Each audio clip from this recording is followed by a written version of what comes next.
Okay, we'll jump ahead a little bit to Kaho'olawe.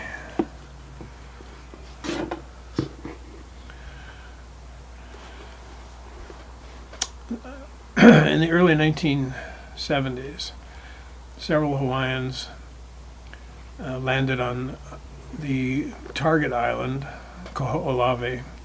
I say target island because the military, the U.S. government and the military had taken control of Kaho'olawe during World War II to conduct training exercises and bombing practice. It was more or less an uninhabited island because there's no good supply of fresh water there. But by the early 70s, Hawaiian consciousness was raising, particularly in terms of who owned and controlled land, large tracts of land in Hawaii that had been seized by the people who overthrew the Queen in 1893. And these lands were later ceded by the provisional government that had taken over after the overthrow. These lands were ceded to the United States government, who turned around and gave most of them to the state of Hawaii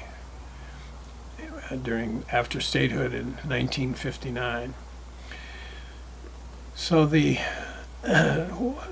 George Helm, Walter Ritty, and others made a number of illegal landings on the island so that it would force the military to stop bombing Kaho'olawe while the military was searching for these people. They didn't want to harm them. So this picture here is at a preliminary hearing in a case where it wasn't just a couple of young hunter-type guys from the Hawaiian movement who went to Kaho'olawe to protest the bombing. This was a group of about a dozen, mostly women, who were members of the then forming Protect Kaho'olawe ʻOhana. And this was at their arraignment hearing in federal court, the old federal courthouse. For reasons that I don't recall, many Hawaiians that day wore to the hearing a traditional attire, which you see here. And I took a number of pictures which have become reproduced many times because they capture a feeling of, to me anyway, a feeling of sadness that their lands were taken forcibly by the U.S. military, and as a